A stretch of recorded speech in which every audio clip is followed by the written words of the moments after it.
ఇంకోటి white paper అన్నాడు, ఇంకో రోజు టాపిక్ డైవర్ట్ చేసేందుకు ఇంకోటి ఇసుకే అన్నాడు. సరే, ఇసుకకి సంబంధించి కేంద్ర ప్రభుత్వ సంస్థ ఆధ్వర్యంలో టెండర్లకు పోయాం. రాష్ట్ర ప్రభుత్వం పిలిచిన టెండర్లు ట్రాన్స్పరెన్సీ హైయెస్ట్ ఆర్డర్లో పెట్టడం కోసం కేంద్ర ప్రభుత్వ సంస్థ ఆధ్వర్యంలో టెండర్లకు పోయాం. ఆ టెండర్లలో వీళ్ళందరూ పార్టిసిపేట్ చేసి ఉండొచ్చు. అదేం అందరికీ తెలిసేటట్టుగానే టెండర్లు జరిగినాయి.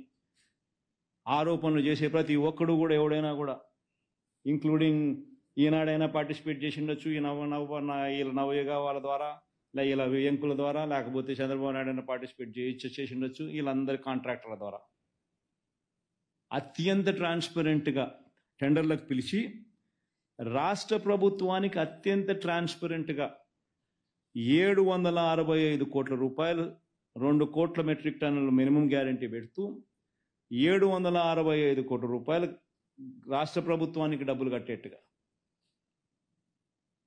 అంటే 5 ఏళ్లలో 3,825 కోట్ల రూపాయలు రాష్ట్ర ప్రభుత్వానికి ఆదాయం ఇంతకు ముందు లేదు. నేను ఒకటి చంద్రబాబు నాయుడు అడుగుతా ఉన్న ఇసుక గురించి మాట్లాడేటప్పుడు, ఎవడైనా కూడా ఈ 765 కోట్ల రూపాయలు సంవత్సరానికి వచ్చే ఈ ఆదాయం ఇంతకు ముందు చంద్రబాబు హయాంలో ఎందుకు రాలేదు? ఎవరి జోబీలోకి పోయింది?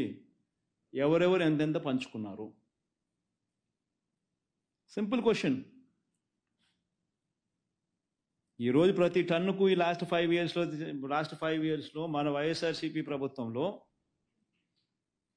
పారదర్శకంగా టెండర్లు పిలిచి ప్రతి టన్నుకు రాయల్టీ కింద గవర్నమెంట్కు 375 రూపాయలు చెల్లించి తర్వాతనే ఇసుక అన్నది తవ్వే కార్యక్రమం జరుగుతూ ఉంది.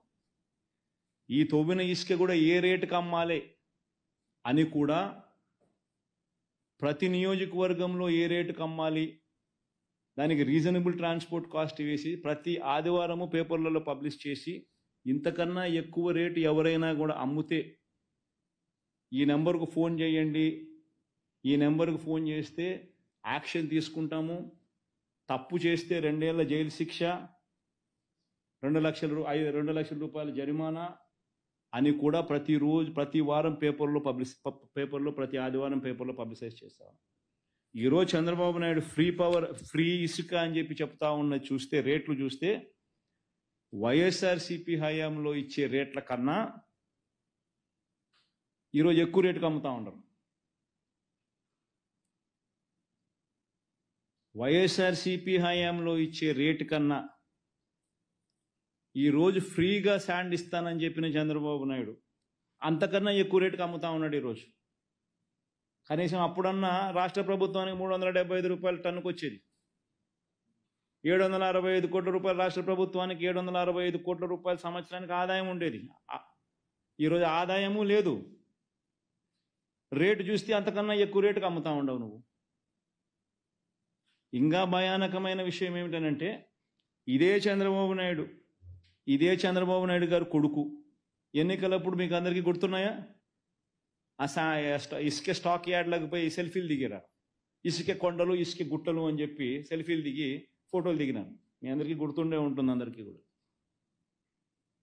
ఆయన ఎలక్షన్స్ అప్పుడు దిగిన ఫోటోలు, ఇసుక కొండలు, ఇసుక గుట్టలు ఏమైనా ఇప్పుడు వర్షాకాలంలో ప్రజలు ఇబ్బంది పడకూడదని చెప్పి 80 లక్షల టన్నుల స్టాక్ యార్డ్స్లో పెడితే, వీళ్ళు ఫోటోలు దిగి సెల్ఫీలు దిగి ట్వీట్ చేసిన ఫోటోలు పెడితే వచ్చిన 2 నెలలకు, 2 నెలలు కూడా 40 రోజులకు ఎడా పెడా 80 లక్షలు 40 లక్షలు అమ్మేసినారు. ఎవడోడు పరిధిలో వాడు, ఎమ్మెల్యే పరిధిలో ఆ ఎమ్మెల్యే ఆ ప్రాంతానికి సంబంధించిన లీడర్లు, లెఫ్ట్ రైట్ సెంటర్, వాళ్ళ మీద యాక్షన్ తీసుకోగలుగుతాడా ఈ మనిషి?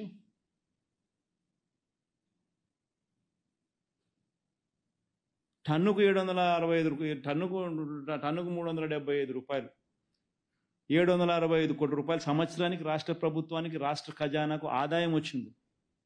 ఈరోజు ₹1 రాష్ట్ర ఖజానాకు ఆదాయం రాకపోగా ఇసుక లేదు, ఎడాపెడా దోచడము, రేట్లు చూస్తే వైఎస్ఆర్సీపీనే మేలు అని చెప్పి ఈరోజు ప్రజలు అనుకుంటా ఉన్నారు.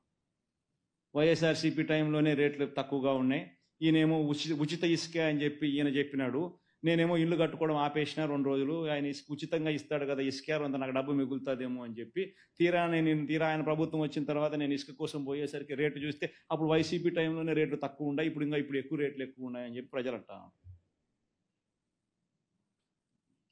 వాస్తవం కాదా నేను చెప్పేది? కళ్ళ ఎదుట కనపడుతుంది దోపిడీ. ఆయన ఏలెత్తి ఇంకొకరి మీద చూపిస్తాడు.